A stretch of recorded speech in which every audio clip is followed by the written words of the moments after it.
Very good morning students. Last दो video में हम इंटीरियर ऑफ द अर्थ पढ़ रहे हैं, जो कि पार्ट है हमारा चैप्टर अर्थ स्ट्रक्चर उसका। और अभी तक हम क्रस्ट एंड मेंटल ये दोनों ही चीज़ें पढ़ चुके हैं। ठीक है, इन दोनों ही चीज़ों की कैरेक्टरिस्टिक और क्या क्या इनकी प्रॉपर्टीज़ हैं वो सारी चीज़ें हमने लास्ट टू वीडियोज़ में देख ली थी। अब हम पहुंच चुके हैं क्लाइमैक्स पर। क्लाइमैक्स का मतलब वो लास्ट लेयर जिसके बारे में हमें पढ़ना है उसको कहते हैं कोर। आज के इस वीडियो में हम कोर के बारे में पढ़ेंगे।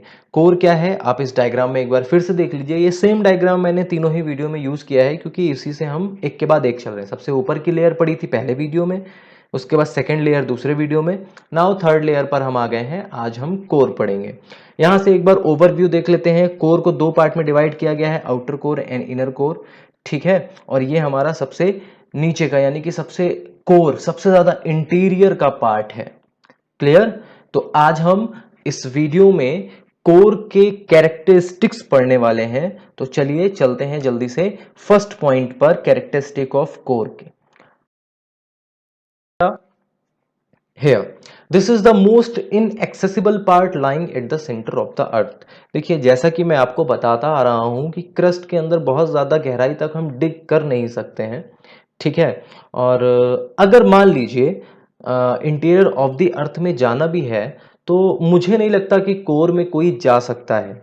ठीक है, क्योंकि कोर तो बहुत ही ज्यादा डेप्थ में है, वहां की कंडीशंस इतनी ज़्यादा एक्सट्रीम हैं, इतनी ज़्यादा सीवियर है कि वहाँ पर जाना मुझे नहीं लगता पॉसिबल है। लेकिन हाँ, अगर कोशिश की जाए तो मे भी मेंटल तक कोई जा सकता हो। अभी तक तो मुझे पता नहीं है कि साइंस ने इतनी तरक्की की है कि वो कोर तक जाने वाला है। किसी तरह की रेस भेज सकते हैं स्टडी के लिए, लेकिन खुद जाना नॉट पॉसिबल। ठीक है, तो यहीं पर मुझे याद आता है एक मूवी का नाम, जिसका नाम है द कोर। वो मूवी आप देख सकते हो अगर आपके पास अवेलेबल हो या आप अरेंज कर सकते हो, तो मूवी देखिएगा द कोर।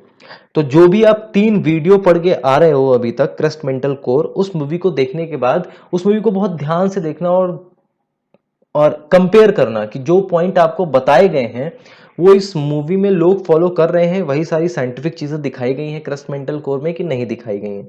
ठीक है, और फिर देखने के बाद मुझे बताइएगा, कमेंट करके बता दीजिएगा कि मूवी में आपको सब कुछ एज इट इज लगा जैसा बताया गया है कि कुछ डिफरेंट आपको सीखने को मिला वहां से। ठीक है, मूवी का नाम है द कोर, देख लीजिएगा। चलिए वापस आते हैं इस पॉइंट पर। ये एक इनएक्सेसिबल पार्ट है। इनएक्सेसिबल पार्ट, इनएक्सेसिबल पार्ट का मतलब यहां पर जाना किसी भी तरह से पॉसिबल नहीं है। इनएक्सेसिबल का मतलब होता है जिस जगह पर हम पहुंच ना सकें, हमारी पहुंच से बाहर की जगह जो होती है उसको हम इनएक्सेसिबल बोलते हैं। क्लियर? नेक्स्ट पॉइंट पर चलते हैं। The core is the densest part of the earth. हम लगातार पढ़ते चले आ रहे हैं कि जैसे जैसे हम क्रस्ट से नीचे की तरफ मूव करते हैं वैसे वैसे डेंसिटी बढ़ती चली जाती है, प्रेशर बढ़ता चला जाता है। तो एज वी ऑल नो कि हमारा जो क्रस्ट है वो जो हमारा कोर है वो तो सबसे ज्यादा नीचे है, सबसे ज्यादा इनर मोस्ट पार्ट में आता है। तो जाहिर सी बात है कि उसके ऊपर बहुत ज्यादा प्रेशर है, उसके ऊपर मेंटल और क्रस्ट भी है। ठीक है, तो उसका प्रेशर बहुत ज्यादा है। उस प्रेशर की वजह से जो वहां का मटेरियल है वो कंप्रेस हो जाता है, कॉम्पैक्ट हो जाता है, जिसकी वजह से उसकी डेंसिटी भी बढ़ जाती है। ठीक है, तो यही पॉइंट बताना चाह रहा है कि जो कोर है वो डेंसेस्ट पार्ट है, उससे ज्यादा डेंसिटी किसी की भी नहीं है, क्रस्ट और मेंटल में किसी की भी नहीं। नेक्स्ट पॉइंट पे चलते हैं। It is also divided into outer and inner core. ये तो हम आपको बार बार बता रहे हैं फर्स्ट वीडियो से लेकर, अभी फिर से ये पॉइंट आ गया है और बहुत इजी भी है। आप एग्जाम में लिखोगे तो आपको ये स्कोर करके देगा। अगर आप बाई चांस आपको कोई पॉइंट नहीं याद आता है तो आप ये लिख दो कि कोर को दो पार्ट में डिवाइड किया गया है, inner core and outer core. जो ऊपर वाला एरिया है उसको हम आउटर बोलते हैं, जो अंदर वाला एरिया है हेयर उसको हम इनर बोलते हैं। अब यहाँ पे दो और चीजें जो अभी तक आपको नहीं बताई थी वो भी बता देता हूँ। आउटर कोर का डिस्टेंस क्या है? 2900 किलोमीटर से 5100 किलोमीटर तक का जो डिस्टेंस है ये आउटर कोर में आता है, एंड 5100 किलोमीटर से 6378 किलोमीटर तक का जो डिस्टेंस है ये इनर कोर में आता है। Clear? Next point. The entire core is about 7000 kilometre in diameter. अब देखिए यहाँ पर कितना लिखा है 6378 किलोमीटर, लेकिन मैंने आपको पहले भी बताया कि कई सारी बुक्स में इसको राउंड अप करके इसकी वैल्यू को 7000 किलोमीटर कर दिया गया है। तो आप भी इसको 7000 लिखोगे तो वो रॉन्ग होने वाला नहीं है, वो भी करेक्ट आंसर होगा कि 7000 किलोमीटर है। ठीक है, तो आप याद रखिएगा 7000 इसलिए भी अच्छा है, हो सकता है कि इसलिए लिखा हो क्योंकि आप जो है वो अभी बहुत लो स्टैंडर्ड में हो, 9th क्लास में हो, तो वहाँ पर बहुत ज़्यादा एक्यूरेट नहीं लिखा है डेटा, आपको पढ़ने में आसानी होगी। 7000 याद रखने में बहुत ज़्यादा टफ नहीं है, 7000। बाकी 6378 में भी आप कोई डिजिट भूल जाओ तो वो गड़बड़ हो जाएगा। ठीक है, तो 7000 किलोमीटर आप याद रखिएगा। नाउ नेक्स्ट पॉइंट देखिए, यहाँ का पॉइंट बता रहा है कि जो कोर है उसका टेम्परेचर 4400 से 6000 डिग्री सेल्सियस तक हो सकता है। अब आप ये सोचिए कि कितना ज़्यादा एक्सट्रीम है ये टेम्परेचर।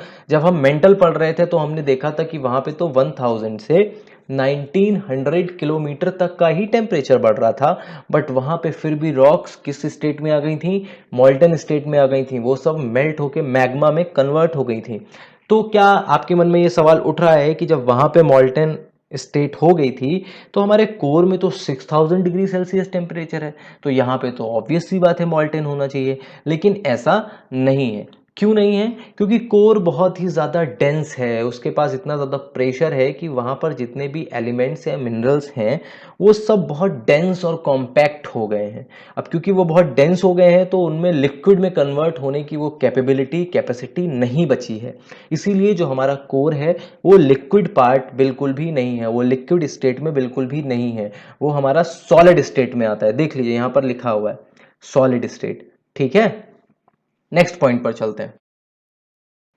अब देखिए ऐसा माना जाता है कि जो हमारी अर्थ की मैग्नेटिक पावर है, मैग्नेटिक पावर को आप ऐसे समझिए जिसको हम ग्रेविटेशनल फोर्स कहते हैं ना, हम कोई बॉल ऊपर उछालते हैं या किसी भी चीज को ऊपर उछालते हैं, हमारी अर्थ का सरफेस उसको अट्रैक्ट करके वापस नीचे ले आता है। ऐसा तो नहीं है ना कि हमने बॉल फेंकी और फिर वो स्पेस में चली गई, ऐसा तो होता नहीं है। सारी चीजें जो हवा में हम फेंकते हैं वो सारी की सारी वापस अर्थ पे आ जाती हैं, और इसी मैग्नेटिक पावर या इसी ग्रेविटी की वजह से हम लोग सरफेस पर चल भी पाते हैं। अगर ये मैग्नेटिक पावर नहीं होती तो हम लोग हवा में उड़ रहे होते ना, जैसे पक्षी उड़ते हैं वैसे हम उड़ रहे होते, हमारे अगल बगल में कबूतर और गौरैया वगैरह सब उड़ रही होती। वो भी इमेजिनेशन में अच्छा लग रहा है कि उड़ना कितना अच्छी बात है। लेकिन चलिए मजाक की बात नहीं, इधर वापस आ जाते हैं। तो ये जो मैग्नेटिक पावर है इसके बारे में ऐसा माना जाता है कि कोर में दो चीजें हैं जिसको हम नी फे के नाम से जानते हैं। नी यानी कि निकल, फे यानी कि फेरस और आयरन जिसको बोलते हैं। तो निकल और आयरन ये दो एलिमेंट हैं जो कि अर्थ की मैग्नेटिक पावर के लिए रिस्पॉन्सिबल हैं, ऐसा जनरली माना जाता है। ठीक है, नेक्स्ट पॉइंट पर चलते हैं। बहुत बड़ा पॉइंट है ये। The solid state of the inner core is due to high density and pressure which have compressed the molten rock material. The S wave disappear in the outer core which suggests it is in a molten state. अब यहां पर देख लीजिए, पहले तो ये जो core है, इस कोर में आप जो आउटर कोर है ना इसको देखिए, आउटर कोर में क्या लिखा है, लिक्विड। लेकिन ये पूरी तरह लिक्विड नहीं है, ये सेमी मॉल्टेन या सेमी लिक्विड है। ठीक है, पूरी तरह लिक्विड नहीं है।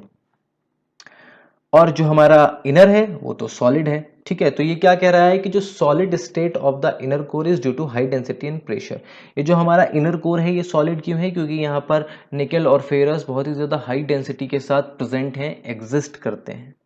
ठीक है, which have compressed the molten rock material. Molten rock material को क्या कर दिया गया है, कंप्रेस कर दिया गया, जो कि मैंने आपको अभी प्रीवियस पॉइंट में बताया था। कॉम्पैक्ट हो जाते हैं, कंप्रेस हो जाते हैं, जिसकी वजह से वो सॉलिड स्टेट में है।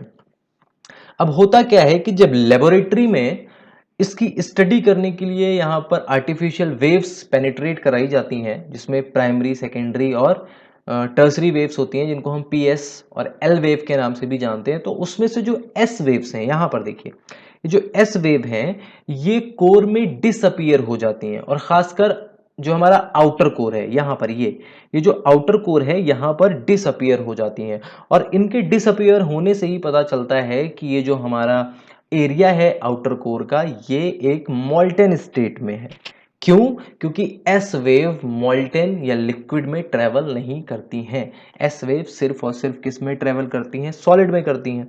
अगर हमारा आउटर कोर सॉलिड होता तो एस वेव चली जाती, कोई दिक्कत नहीं थी। लेकिन यहाँ पर साइंटिस्ट ने क्या देखा कि 2900 किलोमीटर के बाद जो हमारी एस वेव है ये डिसअपियर हो जाती हैं। मतलब यहाँ पर कुछ पता ही नहीं चलता है। ठीक है, तो ये सारी चीजें प्रूव करती हैं, एस वेव का ये जो बिहेवियर है ये प्रूव करता है कि हमारा आउटर कोर जो है वो क्या है, एक मॉल्टेन स्टेट में है। ठीक है, तो ये तो हमारे कोर के जितने भी प्रॉपर्टीज हैं वो हमने सबने यहां पर देख ली हैं। और अब लास्ट मेरे मतलब की बात, चैनल आपने अगर सब्सक्राइब नहीं किया है तो प्लीज उसको सब्सक्राइब कर लो। It will take only 1 second, 1 और 2 second, it will motivate me. मुझे बहुत मोटिवेशन मिलता है कि भाई हाँ सब्सक्राइबर बढ़ रहे हैं, दैट मीन्स मुझे काम करते जाना है और नए नए वीडियोस बनाने हैं। तो घर पर रहिए, सुरक्षित रहिए, अपना और अपनों का ख्याल रखिए। और इस वीडियो को देखने के लिए बहुत बहुत शुक्रिया। नेक्स्ट वीडियो में हम कोई और टॉपिक के साथ मिलेंगे। ठीक है, एक बार फिर से थैंक यू सो मच।